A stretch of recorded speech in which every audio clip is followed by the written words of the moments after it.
Halo, selamat pagi para siswa. Berjumpa kembali dengan video pembelajaran kegiatan pembelajaran ketiga Sadari dan Sayangi Biodiversitas pertemuan ke-6. Pada pertemuan kelima kemarin kita sudah belajar mengenai permasalahan-permasalahan lingkungan, ya, kemudian strategi untuk mencegah dan melindungi lingkungan dan biodiversitas, serta kaitannya tujuan pembangunan berkelanjutan atau SDGs atau Sustainable Development Goals yang kaitannya dengan agroekosistem yang ada di Desa Somoari. Nah, pada pembelajaran pertemuan ke-6 ini kita akan mempelajari organisme juga, ya. Jadi kan di dalam agroekosistem, dalam ekosistem itu ada yang namanya aliran energi, ada komponen biotiknya. Nah, kita akan belajar mengenai organisme-organisme yang ada di sekitar pohon kelapa yang kemarin kita sudah ambil sudah mengamati, ya, pembuatan gula kelapa. Ya, jadi biodiversitas itu kita juga belajar tentang organisme. Nah, meskipun tidak selengkap yang biasanya kita taksonomi, ya. Jadi ini supaya kita tahu bahwa materi itu tidak terputus-putus. Ini tadi adalah hewan supit. Nah, hewan supit ini ditemukan juga di pohon kelapa. Ini termasuk dalam serangga, ya, yang bisa menghasilkan telur kemudian menjadi ulat. Ya, kemungkinan ulat dari wolo itu adalah dari hewan supit ini.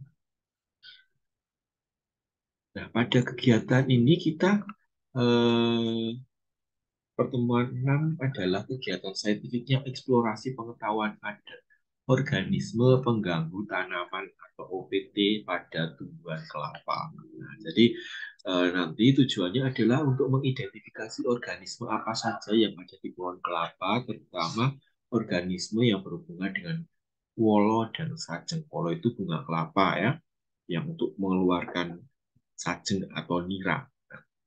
Yang kedua, menganalisis organisme apa saja yang bertindak merugikan petani yang dewan atau menyadap nira.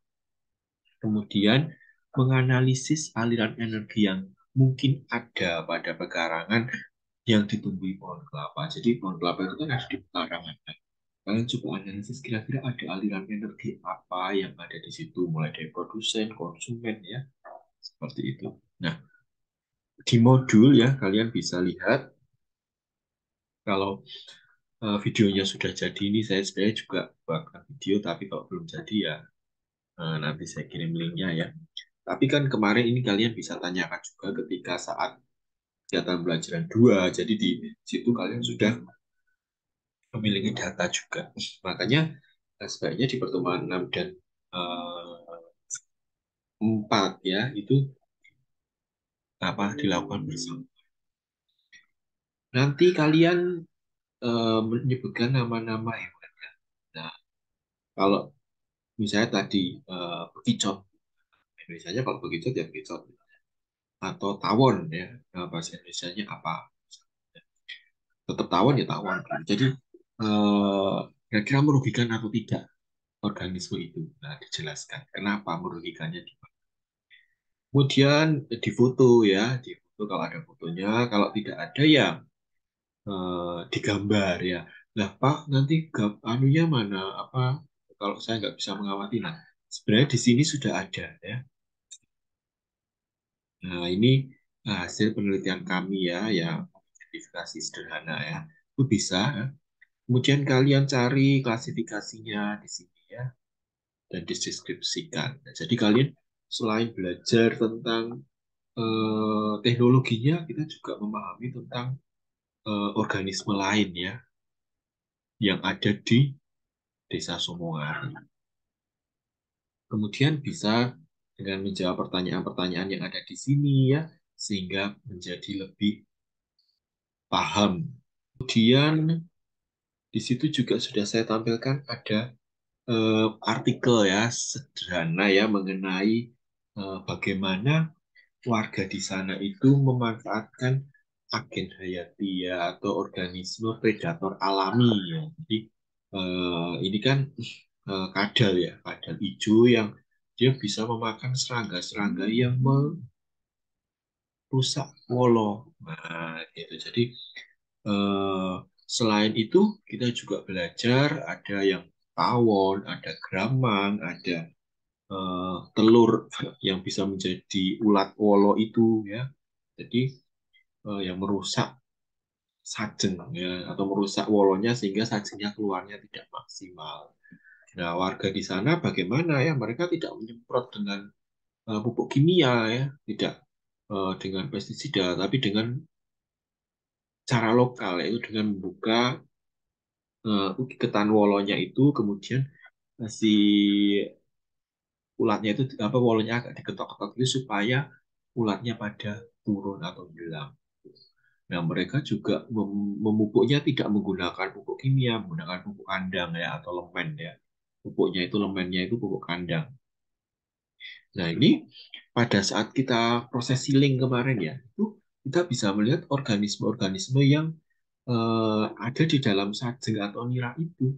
Nah, ini organisme-organisme ada tawon, ada semacam kupu ini ya, kemudian ada lebah ya, ada lalat, kecil juga ada gramang ya, karena manis ya kan, sajeng atau nira itu manis.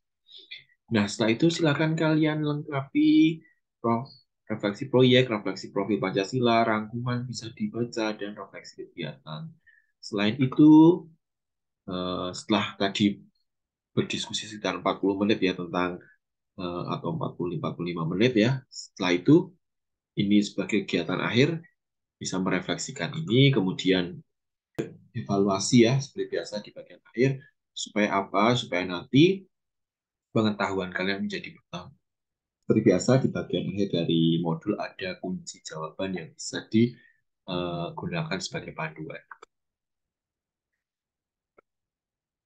Ya, itu saja pertemuan ke-6 kita ya. Jadi eksplorasi pengetahuan adat, kemudian kalian bisa eh, diskusikan ya bersama kelompok. Sampai jumpa di pertemuan 7 dan 8.